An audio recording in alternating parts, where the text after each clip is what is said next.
అసలైన మాటకు వచ్చినట్లయితే, ఒకవేళ ఇవన్నీ మీలో లేకపోయినా మీరు అంతా కూడా భక్తిపరులుగా, యోగ్యులుగా, పరిశుద్ధులుగా, లోబడేవారుగా, విధేయులుగా ఉన్నట్లయితే, ఇవన్నీ నేను చేస్తున్నాను కానీ నా జీవితం ఇంకనూ ఆలస్యం అవుతుంది, నా బ్రతుకు ముందుకు వెళ్ళట్లేదు అనే పరిస్థితిలో ఉన్నట్లయితే, I want you to understand, మీరు జ్ఞాపకం చేసుకోవాలి ఏంటిదంటే, మనము పోరాడేది మనుషులతోటి కాదు, మనము పోరాడేది దురాత్మలతోటి.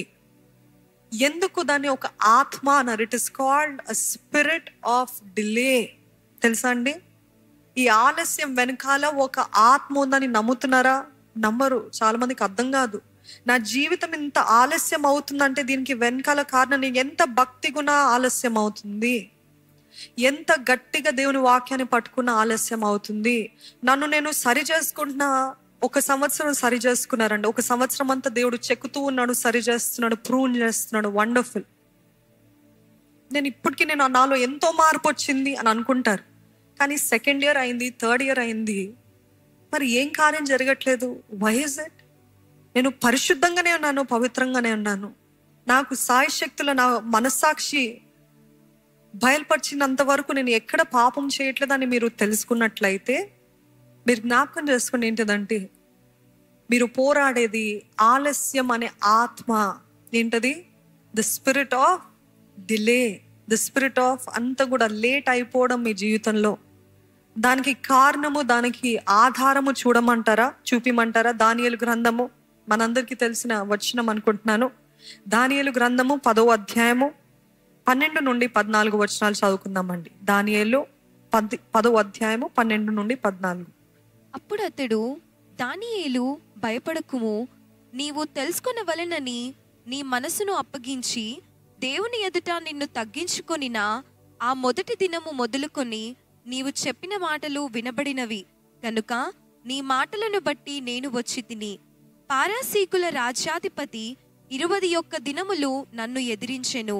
ఇంకా పారసీకుల రాజుల సముఖమున నేను నిలుచుచుండగా ప్రధానాధిపతులలో మికాయేలను ఒకడు నాకు సహాయము చేయవచ్చెను. ఈ దర్శనపు సంగతి ఇంకా అనేక దినముల వరకు జరగదు. అయితే దినముల అంతమందు నీ జనమునకు సంభవింపబోవు ఈ సంగతిని నీకు తెలియజేయవచ్చితినని అతడు నాతో చెప్పెను.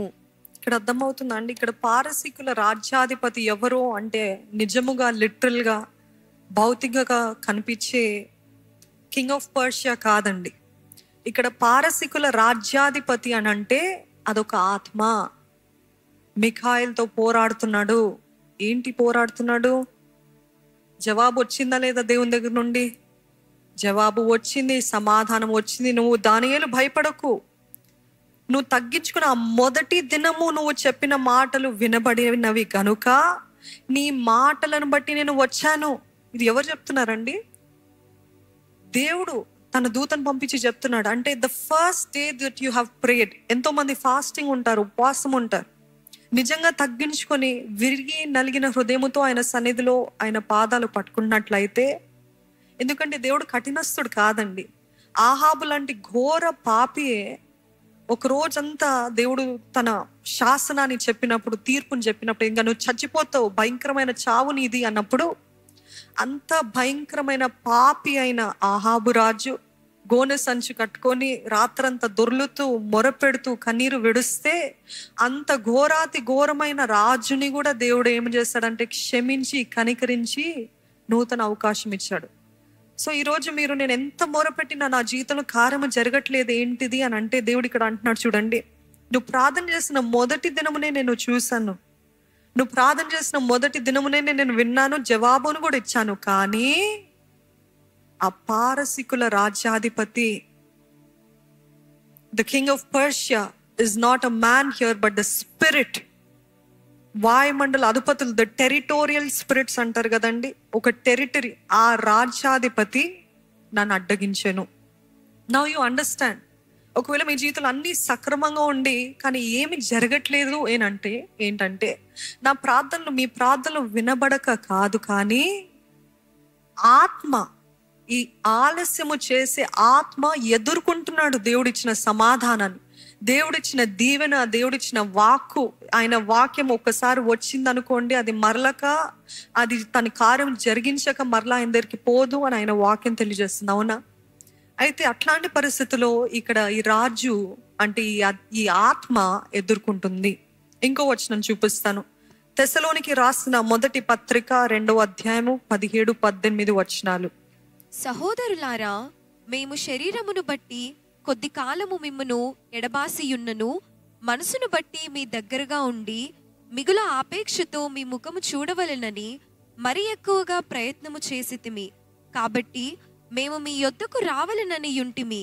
పౌలను నేను పలుమార్లు రావలెనని యుంటిని, కాని సాతాను మమ్మును అభ్యంతరపరచెను. ఎవరు అభ్యంతరపరిచాడండి? సాతాను వారిని ఇక్కడ పౌలు అని అంటే మనం అనుకోవచ్చు, మీ జీవితంలో కూడా మీరు ప్రార్థన చేస్తే ఈ వ్యక్తియో వీళ్ళు రావాలనో ఈ దీవెన రావాలని మీరు ప్రయత్నిస్తున్నారు, ప్రార్థన చేస్తారు. కానీ మీ ముఖము చూడవాలని మరి ఎక్కువగా ప్రయత్నం చేస్తాను, మీ వద్దకు రావాలని అని అనుకున్నాను. ఈరోజు ఎంతో మంది దైవ సేవకులు లేకపోతే the anointing of God was sent, కానీ సాతాను మమ్మల్ని అభ్యంతరపరిచెను, సాతాను మమ్మల్ని ఆటంకపరిచెను. ఇప్పుడు అర్థమైందండి? ఈ 2 ఆధారాలు తీసుకొని మీ జీవితాల్లో కూడా నిజంగా నా అవిధేయత బట్టి నేను ఈ ఆలస్యం పొందుకుంటున్నానా, లేకపోతే నేను ఎంత చక్కగా ఎంత భక్తిగా ఉన్నప్పటికీ నా జీవితంలో కార్యము జరగట్లేదంటే సాతాను అభ్యంతరపరుస్తున్నాడా, దురాత్మలు ఎదుర్కొంటున్నాయా, నా ప్రార్థనకి జవాబు అడ్డుకుంటూ పోరాడుకుంటూ నేను సఫలత పొందకూడదని, నేను జీవితంలో జయం పొందకూడదని, వాగ్దానాలు నెరవేర్చబడకూడదని అపవాది పోరాడుతున్నాడా అని చూసుకోండి. ఇప్పటికే మీతోటి దేవుడు మాట్లాడుతున్నట్లయితే జ్ఞాపకం చేసుకోండి. ఆలస్యంకి 2 ఉంటారండి. అన్న తమ్ముళ్ళు అంటారా, అక్క చెల్లెలు అంటారా, 2 విభాగాలు ఉంటాయి. ఏంటి తెలుసు? ఆలస్యానికి మొదటిది కదలిక లేని జీవితము, స్టాగ్నేషన్, నిలిచివేయబట్టము. 2వది వెనుకబాటు, బ్యాక్వర్డ్నెస్. అర్థమవుతుందా? ఒకటి మనము నిలిచివేయబడతాము ఈ ఆలస్యం బట్టి, ఇంకొకటి మన జీవితంలో జరుగుతుంది, వెనకంజి వేస్తాము, వెనక్కి మల్లుతాము, ఇంకా వెనకగా దిగజారిపోతూ ఉంటాము ఈ ఆలస్యం బట్టి. ఎంతకాలం అయిందండి మీరు ఎన్ని సంవత్సరాల నుండి పోరాడుతున్నారు, ప్రార్థిస్తున్నారు, జరగట్లేదు అని విసుగు రావట్లేదా? నిజంగా చెప్పండి, యథార్థంగా చెప్పండి. నాకు విసుగు వస్తుందన్న వారు చేతులు ఎత్తి చూపించండి. ఈరోజు నిజంగా ఆలస్యం అనే ఆత్మ కానీ మిమ్మల్ని పోరాడుతున్నట్లయితే దాన్ని ఎదిరించాలి. మీకు అందించబడిన దేవుడు ఎస్ అని చెప్పిన వాగ్దానము నిశ్చయంగా మీ జీవితంలో నెరవేర్చబడును గాక. ఎవరు ఆటంకపరచనివ్వకండి. అది మీరు కాకూడదు, అది అపవాది కాకూడదు. అంతగా పోరాడాలి. కొన్నిటిని నిజముగా ఉపవాస ప్రార్థనతోటే పొందుకుంటాం. కొన్ని సులభంగా వస్తాయి, కానీ చాలా మటుకి గొప్ప దీవెనకరంగా ఉండేది, మన జీవితాన్ని కట్టేది, మనకి సంతోషాన్ని ఇచ్చేది, ఇవన్నీ కూడా ప్రార్థన, ఉపవాస ప్రార్థనతోటే గెలుచుకుంటాము, సంపాదించుకుంటాం. యేసు ప్రభు శిష్యులు మేము ఎందుకు వెళ్ళగొట్టలేకపోయాము అంటే అప్పటి వరకు పరిశుద్ధాత్మ శక్తితోటి నింపబడ్డారా? దేవుడు ఇచ్చాడా లేదా అధికారము? యేసు ప్రభు ఇచ్చాడు కదా. Not the Holy Spirit, but did God give them the authority? Yes, ఇచ్చాడు కదండి. మీరు వెళ్ళండి, దయ్యాలు వెళ్ళగొట్టండి, ఇద్దరిద్దరుగా వెళ్ళండి. అప్పటికి అన్ని వెళ్ళినాయి. ఎంతో మంది దయ్యాల్ని విడిపించారు, రోగుల్ని స్వస్థపరిచారు, అన్ని జరిగింది. కానీ ఒక్కనొక్క దయ్యం పట్టిన వ్యక్తి భయంకరమైన, అంటే అనేకమైన దయ్యములు ఉన్నాయి. ఇది మామూలు దయ్యాలు పట్టినటువంటి వ్యక్తి కాదు, దీనిలో ఇంకా ఎక్కువ. ఇటువంటివి అని ఉంటది. ఎలాంటివి? ఇటువంటివి. తెలుగులో రాయలేదు కానీ, అల్ప విశ్వాసులారా మీ విశ్వాసం తక్కువైంది, ఆవగింజంత విశ్వాసం అని తెలుగు ట్రాన్స్లేషన్లో రాయబడింది. కానీ ఒరిజినల్ ట్రాన్స్లేషన్ ఎట్లా ఉంటదంటే, ఇట్లాంటి మొండి దయ్యాల్ని పోరాడాలంటే కేవలం ఉపవాస ప్రార్థన ద్వారానే. మీ జీవితంలో పట్టిందండి, పోవట్లేదు. ఎందుకంటే ఎంత ప్రయత్నించినా అట్లే ఆగిపోతున్నారు.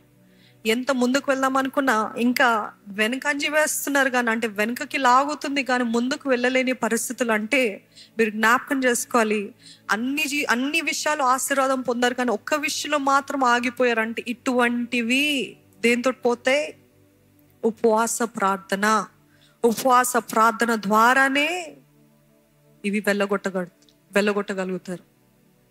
ఈరోజు మీ శత్రువు ఎవరో మీకు అర్థం కాకపోతే మీరు పోరాడలేరు. అవునా అండి? మనకి శత్రువు ఎవరో అని తెలిస్తే ఎలాగ పోరాడాలి, ఏ విధంగా పోరాడాలి అని తెలుస్తుంది. కానీ అసలు ఇది శత్రువా లేకపోతే ఇది నా తప్ప? చాలా మంది అనుకుంటుంటారు నా తప్పేనండి, నా తప్పే, నా వల్లనే అవ్వట్లేదు, లేకపోతే నా జీవితం బ్లెస్సింగ్ లేదేమో, నా జీవితంలో ఎటువంటి ఆశీర్వాదం లేదేమో, నా జీవితమే కర్స్డ్ జీవితమేమో, శాపగ్రస్తమైన జీవితం, పుట్టుకనే నా తలరాత అంటారు కదా మన దేశంలో, తలరాతనే ఇంత అంటే నేను ఏది ప్రయత్నించినా no no no stop blaming yourself. It is not your fault. If you have done whatever God has asked you to do and still not received, it is not your fault. అది మీ తలరాత కాదు. ఈ మాటలు రాకుండా చూసుకోండి. మీరు తెలుసుకోవాలి మీ శత్రువు ఎవరో. ఈ పర్టికులర్ శత్రువు నా జీవితాన్ని ఆలస్యం చేయడానికి, లేకపోతే నన్ను అడగంటిపోయిన పరిస్థితులు ఉంచడానికి నాతో పోరాడుతున్నాడని మీ శత్రువు ఎవరో మీకు తెలిస్తే మీరు పోరాడగలుగుతారు. అది శత్రువా, అసలు ఉన్నాడా లేదా అనే పరిస్థితులు ఉంటే ఎప్పుడు తెలుసుకోరు? వాడు మాయగాడు, అన్ని మోసం చేస్తాడు, ఏంటి వెలుగుదూత వేషం వేసుకొని వస్తుంటాడు. So you think that it's not a problem, that's not a problem అనుకుంటూ ఉంటారు. కానీ no, you have to know who you're fighting.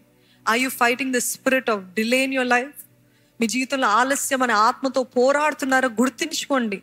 ఆ శత్రువు అడ్డగిస్తున్నాడేమో మీ జీవితాన్ని ముందుకు వెళ్ళకున్నట్లు.